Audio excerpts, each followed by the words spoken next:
Rahim. Rabbi zidni ilma.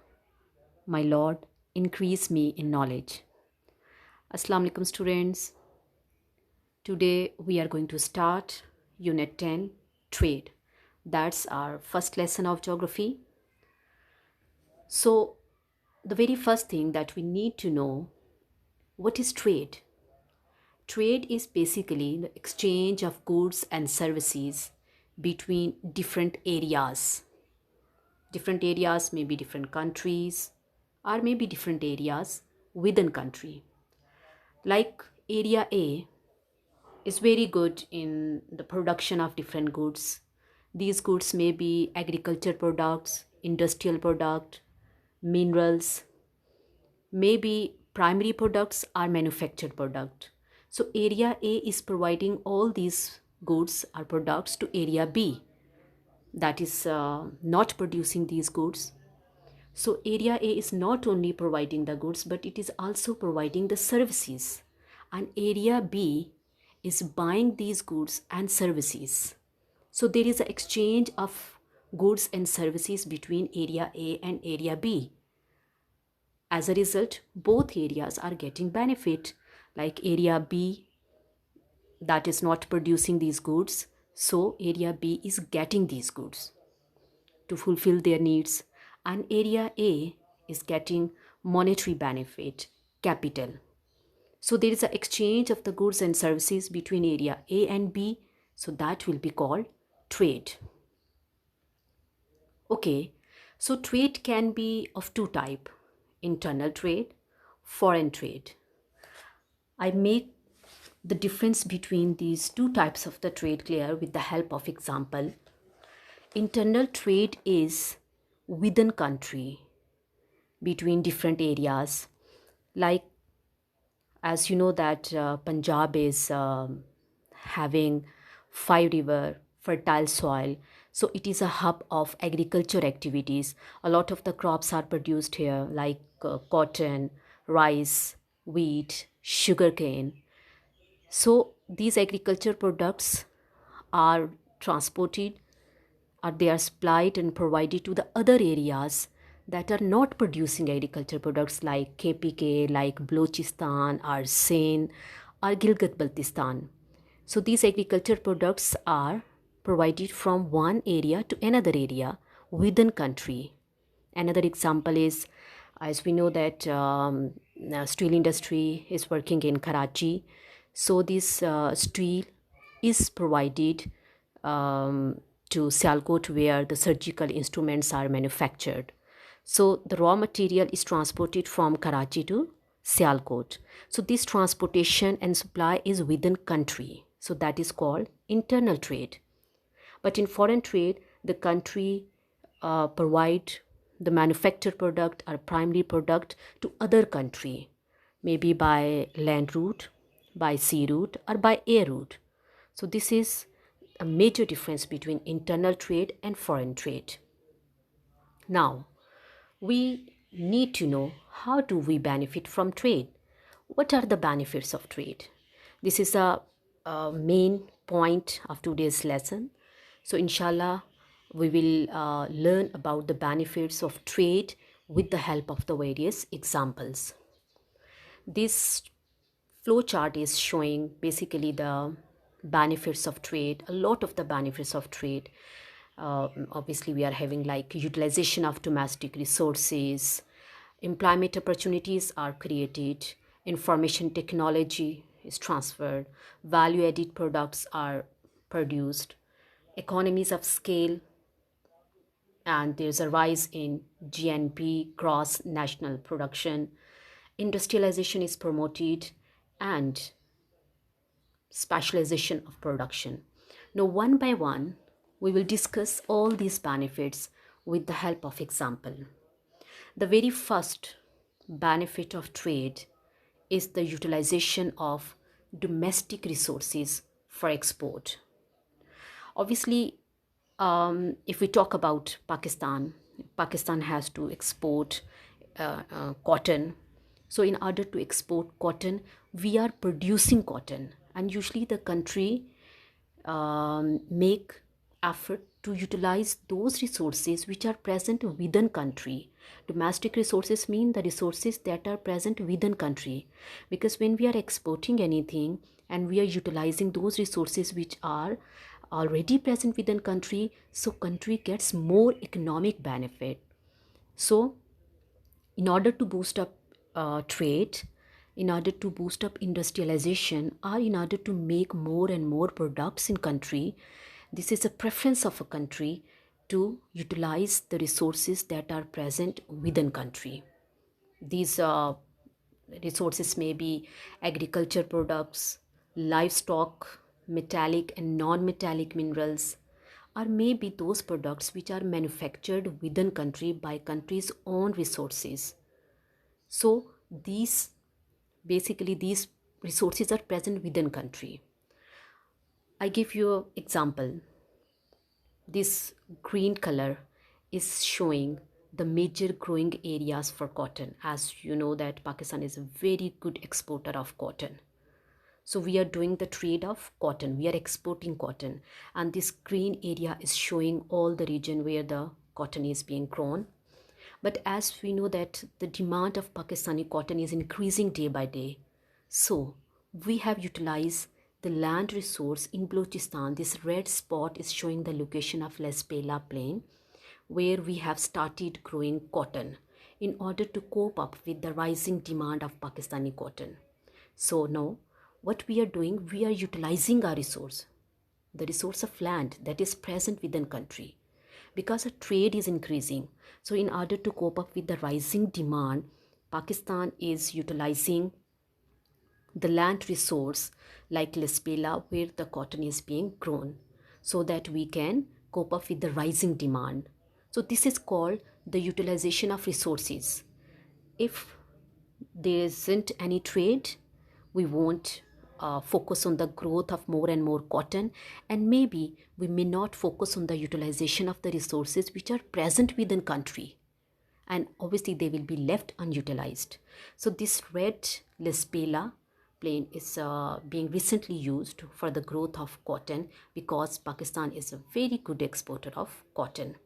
Same is the case of the minerals. Like these minerals are present in Pakistan. This is showing the location of Balochistan and southern part of Sindh.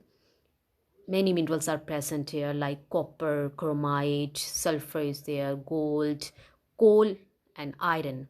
So we are extracting these minerals to manufacture different products that are being exported to other country. So when we have to increase our export, we have to increase the exploitation and the exploration of these minerals.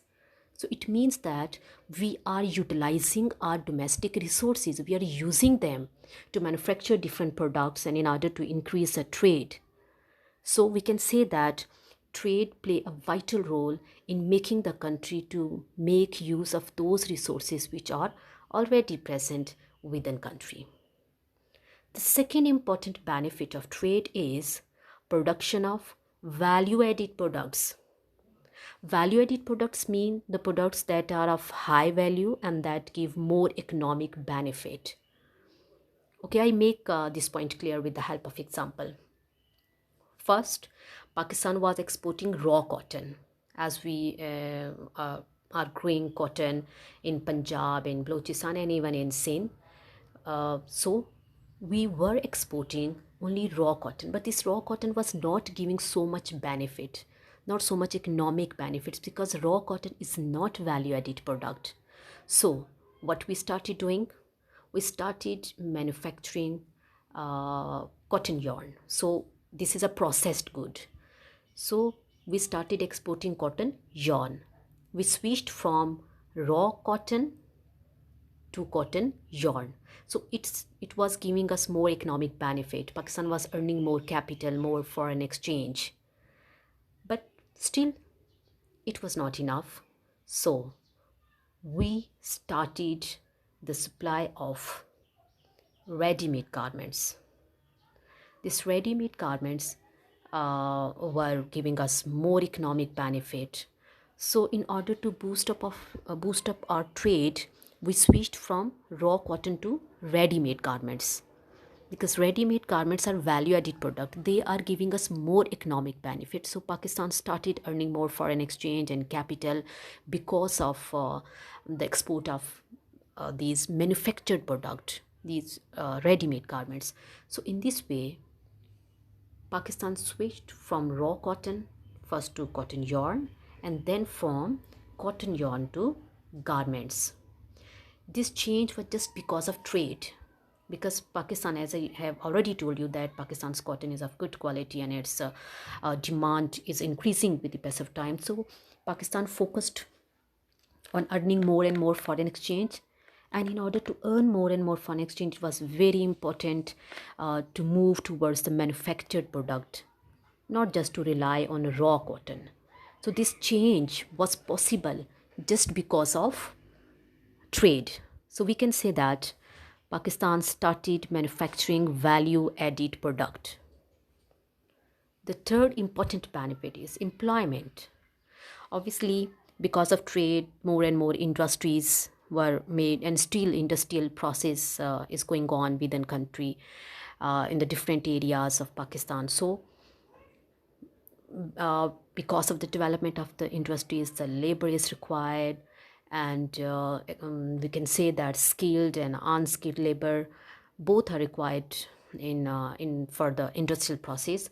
So we can say that because of the trade, industrialization increased, and because of increase in industrialization, employment increased. Like we need labor uh, in different manufacturing unit, in like cotton industries, in the different other industries.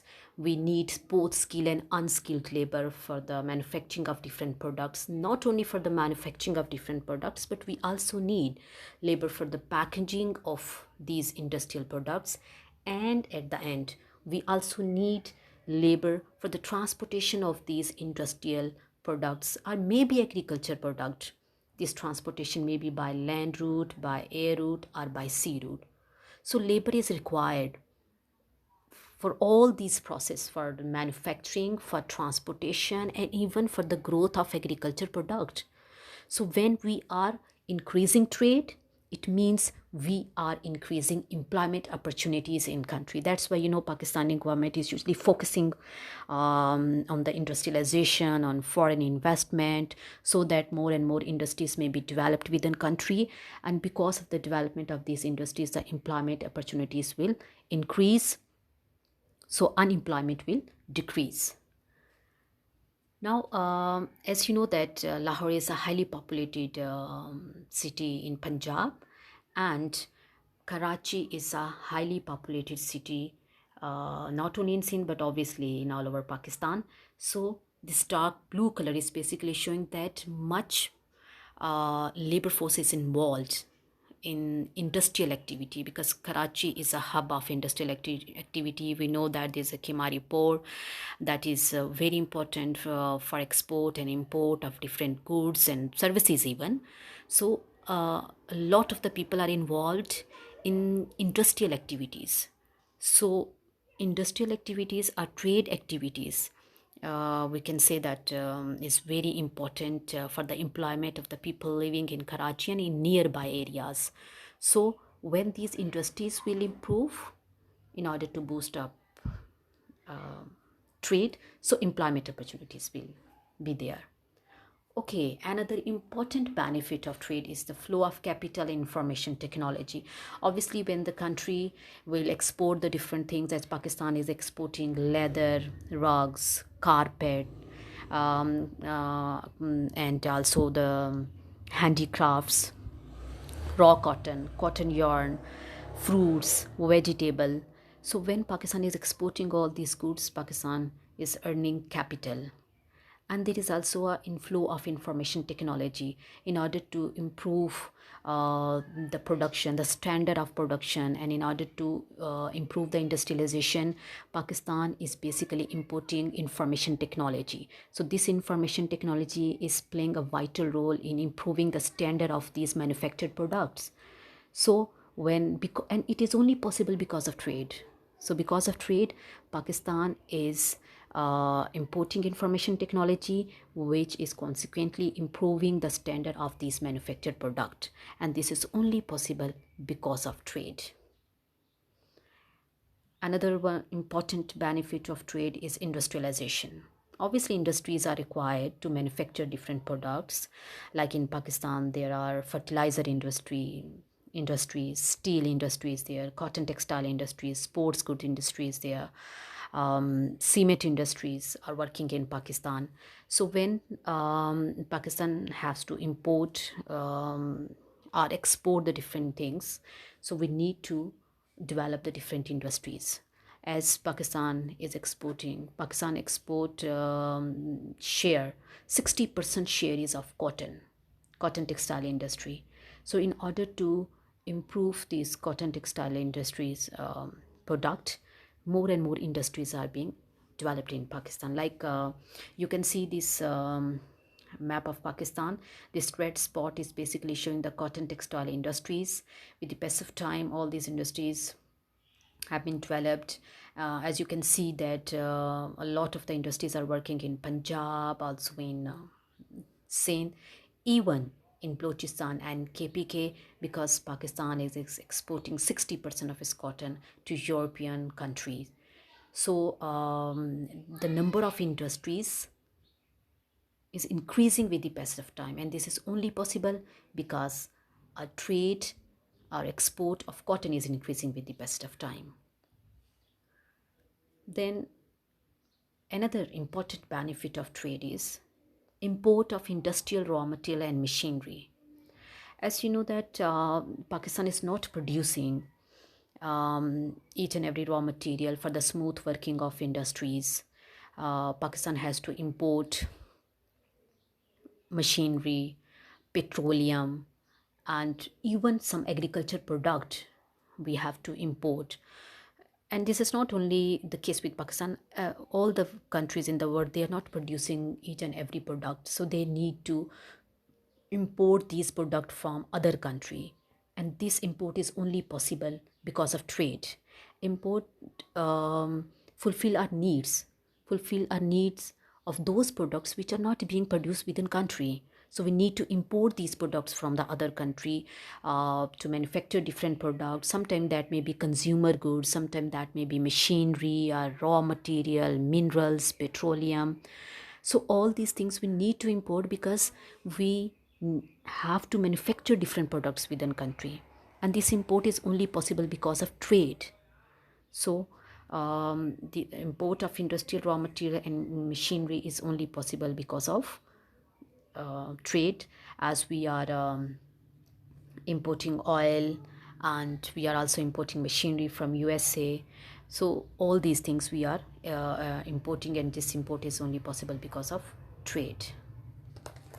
Another important benefit of trade is rise in GDP. GDP means gross domestic product. This GDP is basically the income that is generated by country's own workers and resources.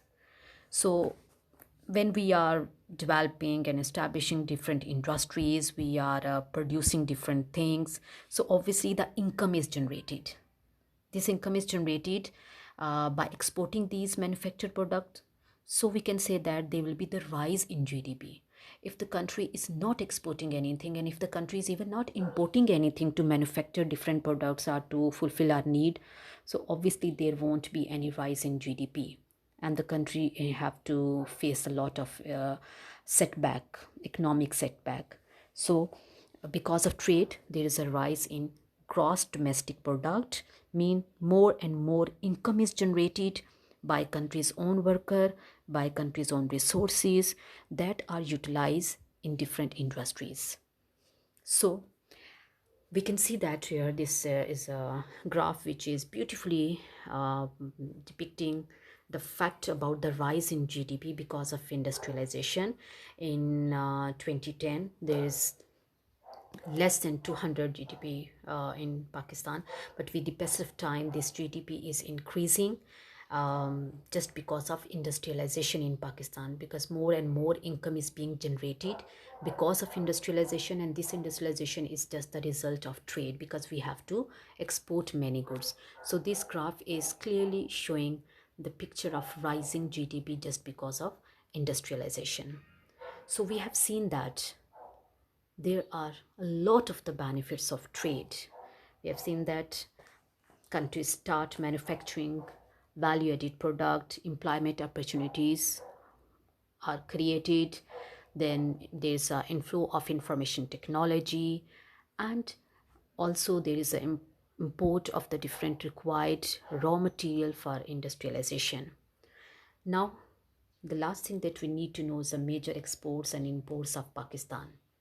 Pakistan is basically exporting raw cotton, fruits, vegetable, leather, and fish. So all these are primary products. But Pakistan is not only exporting primary goods, we are also exporting processed goods like cotton yarn and manufactured products like carpets, rugs, sports goods, surgical instruments, leather, and garments. Now, the major imports of Pakistan. Pakistan is importing machinery, that may be construction machinery, industrial machinery, agriculture machinery. Pakistan is also importing electrical appliances, textiles, petroleum and petroleum products, fertilizers, iron and steel, because all these products, especially the iron and steel, we need for the manufacturing of surgical instruments. You know that Pakistan is also a very good exporter of surgical instruments, and for that we need steel. So Pakistan is importing iron and steel from the different countries. In our second lesson, inshallah, we will discuss our great importers and exporters and the different problems that we are facing while exporting and importing the different products. So now, student, there's a time for the task that you have to complete. You have to find out the meaning and the definition of GDP, GNP, balance of trade, capital goods, consumer goods. And students, when you are finding their meaning, you need to give examples. Examples are very important. Without examples, the meanings will not be clear. So when you are finding the definition, you need to give proper example related to all these terms. Have a nice day. Thank you.